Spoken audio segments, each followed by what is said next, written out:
우리는 예전에 말씀을 통해서 이렇게 배웠습니다.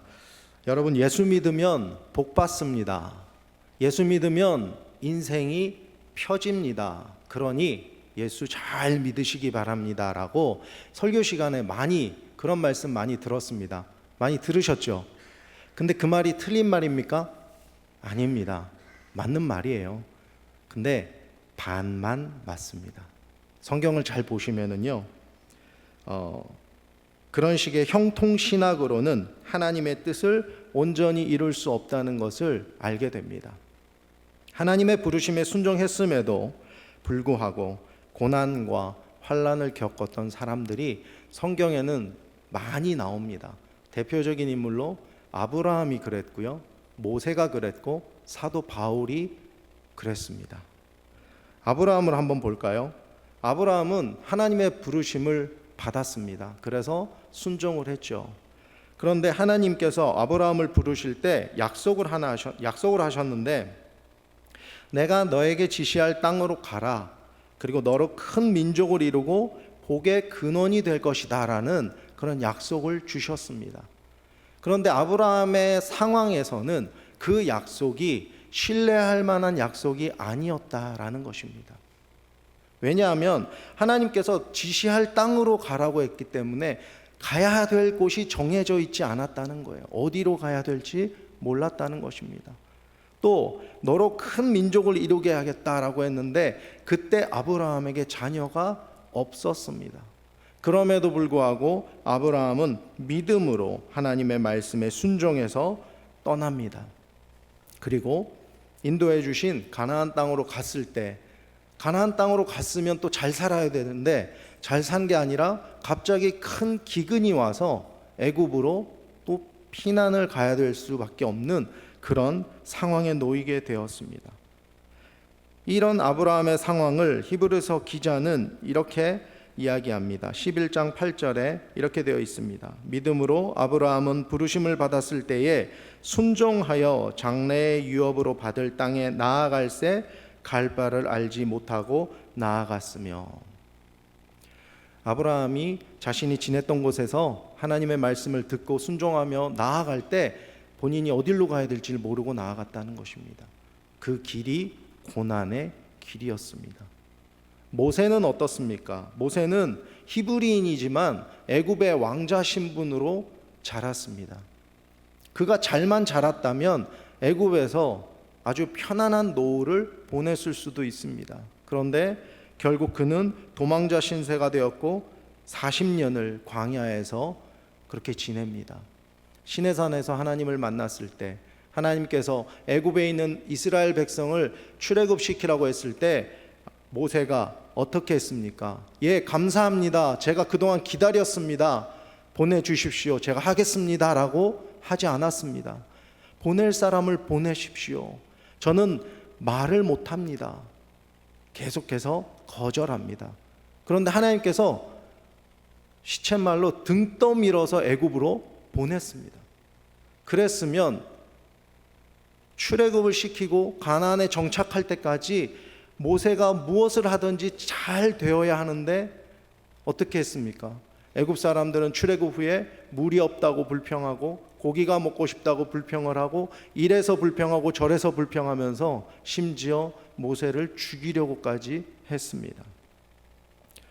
근데 전 개인적으로 이 세 사람 중에 사도 바울이 가장 억울할 것 같아요. 억울하지 않았을까라는 생각을 해본 적이 있습니다. 사도 바울은 굉장히 유능한 바리새인이었습니다. 그는 율법에 정통했고요.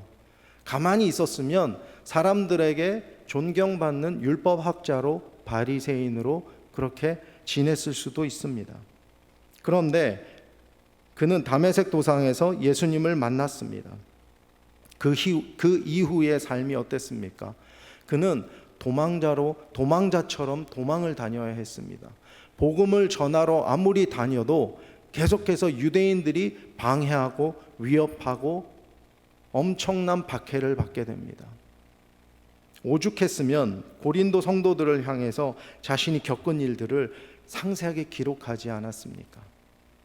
오늘 본문은 공간복음에 모두 나오는 말씀입니다. 마가복음 4장 35절에서 37절을 먼저 잠깐 보시겠습니다. 그날 저물 때에 제자들에게 이르시되 우리가 저편으로 건너가자 하시니 그들이 무리를 떠나 예수를 배에 계신 그대로 모시고 가매 다른 배들도 함께 하더니 큰 광풍이 일어나며 물결이 배에 부딪혀 들어와 배에 가득하게 되었더라. 예수님과 함께 배를 타고 건너편으로 건너가게 된 이유는 제자들이 원해서라기보다 예수님의 명령에 의해서, 예수님의 말씀에 순종해서 그렇게 건너가고자 했습니다. 그런데 큰 광풍이 불어서 배에 물이 가득 차게 되었습니다. 예수님의 말씀에 순종했지만 고난을 맞을 수 있다라는 사실을 명확하게 보여주는 장면이라고 할 수 있습니다. 서두에서 언급한 것과 같이 우리는 예수님을 잘 믿고 말씀대로 살면 복을 받을 것이다 라고 생각합니다. 그런 기대를 합니다. 인생 잘 풀리고 아프고 힘든 일들이 잘 해결될 것이다 라고 생각을 합니다. 그런데 이게 우리의 착각이라는 것입니다. 성경을 잘 보면 어디에도 예수님을 잘 믿으면 복받고 꽃길 같은 인생길이 열릴 것이라고 기록하지 않는다는 것입니다. 예수님께서는 친히 마태복음 5장에 이렇게 말씀하십니다.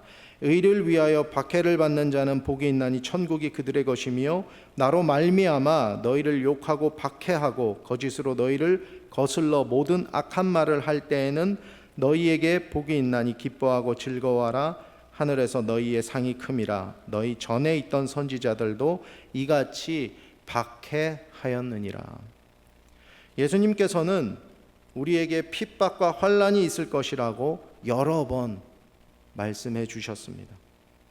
그것이 우리의 십자가 길이며 제자의 길인 줄로 믿습니다. 그런데 우리가 핍박받고 고난받는다고 해서 그것이 끝은 아닙니다. 주님께서는 절대로 우리를 혼자 두지 않는다는 것입니다.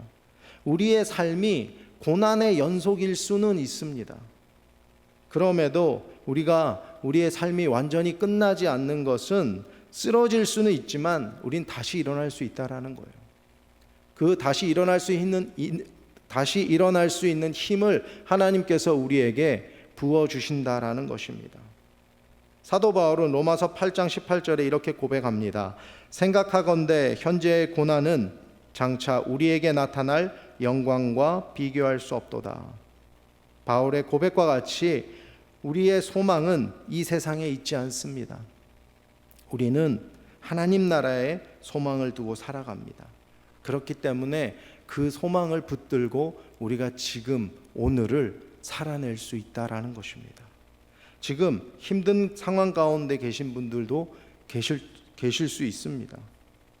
근데 앞으로 우리에게 주실 영광의 날들을 생각하며 이겨내시기를 소망합니다. 주님은 결코 우리가 끝까지 고난받는 것을 원치 않으십니다. 주님께 매달리고 주님께 부르짖을 때 주님은 반드시 우리에게 길을 열어주시고 우리의 기도를 들어주시고 응답해 주신다는 것입니다. 사도 베드로는 자신의 서신서인 베드로전서 5장 10절에 이렇게 기록합니다. 모든 은혜의 하나님 곧 그리스도 안에서 너희를 부르사 자기의 영원한 영광에 들어가게 하시니가 잠깐 고난을 당한 너희를 친히 온전하게 하시며 굳건하게 하시며 강하게 하시며 터를 견고하게 하시리라. 우리를 부르신 아버지 하나님께서 우리를 친히 온전하게 하시고 굳건하게 하시고 강하게 하시고 우리의 터를 견고하게 하신다라고 기록하고 있습니다. 우리 눈에는 보이지 않지만 언제나 우리와 함께 하시는 아버지 하나님을 믿고 의지하기를 소망합니다. 아버지께서 우리를 굳건히 붙들어 주실 것입니다. 다시 본문으로 돌아와서 배에 물이 차서 들어오자 제자들은 예수님을 찾습니다. 근데 예수님께서 어디 계셨냐니까 고물을 베개 삼아서 배 뒤에서 주무시고 계셨습니다.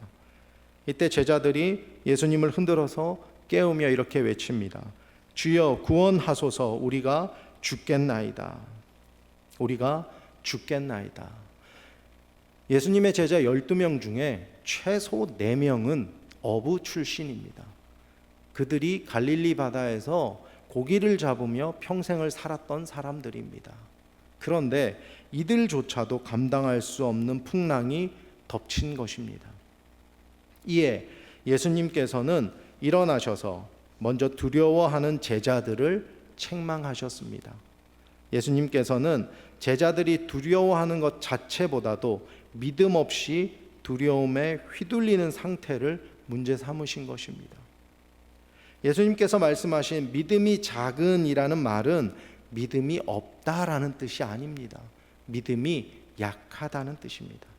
제자들은 믿음을 가지고 있었지만 믿음을 전혀 발휘하지 못했던 것입니다. 그때는 믿음이 생각이 나지 않았던 거예요. 예수님이 생각이 나지 않았던 거예요. 예수님께서 함께 하신다는 게 생각나지 않았던 것입니다. 그저 두려움에 사로잡혔을 뿐입니다. 그래서 예수님이 그것을 지적하신 것입니다. 제자들은 예수님과 함께 있었음에도 불구하고 예수님의 능력을 믿지 못했던 것입니다. 참된 믿음은 평안하고 모든 것이 잘 될 때 나타나는 것이 아니라 위기의 순간에 나타납니다. 정말 힘들 때, 우리가 고난 가운데 있을 때, 우리가 마음이 괴롭고 어려울 때, 외로울 때 우리가 누구를 바라보느냐에 따라서 우리의 믿음이 드러나게 된다는 것입니다. 우리가 위기의 순간, 고난의 순간을 맞을 때 사람이 아니라, 환경이 아니라 하나님을 바라봐야 할 줄로 믿습니다. 예수님께서는 제자들의 믿음 없음을 그냥 책망하신 것이 아니라 그들의 믿음을 훈련시키고자 하셨습니다. 오늘 본문에 나오는 이때는 제자들이 예수님을 따른 지 얼마 되지 않았던 때입니다. 그래서 예수님께서는 믿음의 기초를 다지게 하기 위해서 일부러 위기의 상황을 허락하셨을 수도 있다라고 학자들은 이야기하기도 합니다. 앞에서 언급한 아브라함과 모세, 그리고 사도 바울 역시 인간적인 눈으로 볼 때는 순종의 결과가 고난으로 나와서 실망하고 실족할 수 있는 상황이었지만 그들은 결국 믿음으로 그 어려움들을 이겨냈습니다. 순종함으로 하나님의 명령을 다 따랐다라는 것입니다. 여러분들이 생각할 때 신앙생활이란 뭐라고 생각을 하십니까? 여러분, 예배가 뭘까요? 또 교회는 어떤 곳일까요?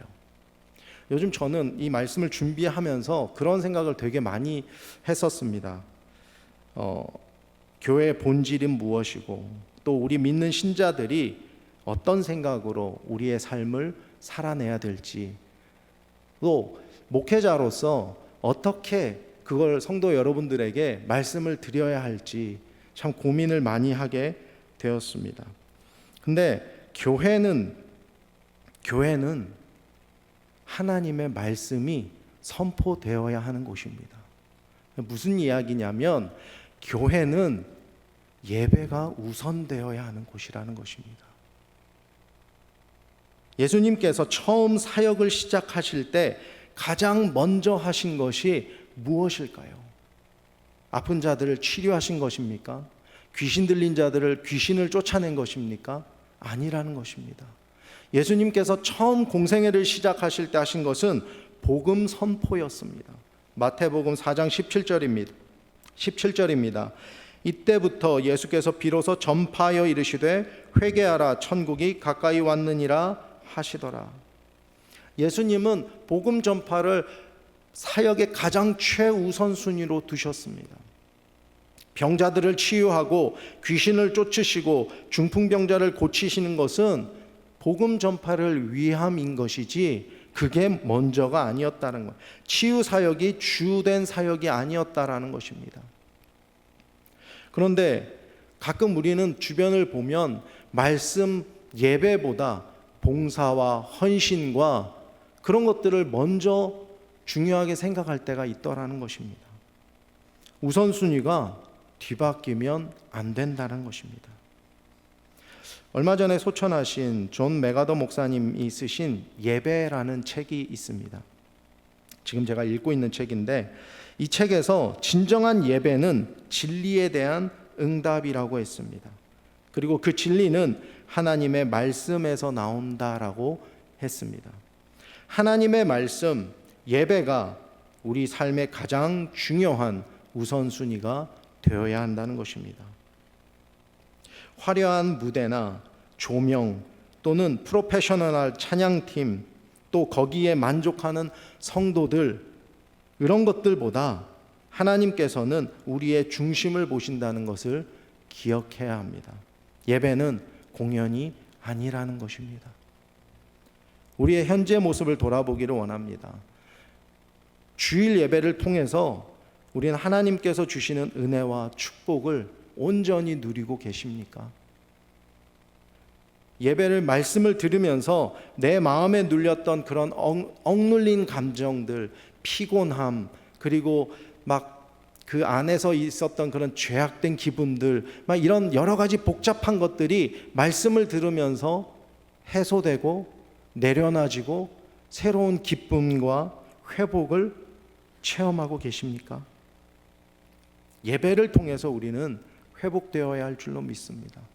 하나님의 말씀, 예배가 아닌 다른 어떤 것으로도 우리는 진정한 회복을 누리지 못합니다. 하나님의 말씀을 붙들고 하나님께 매달려야 우린 진정한 회복을 누릴 수 있다는 것입니다. 주의 자녀들이라고 해도 고난은 찾아옵니다.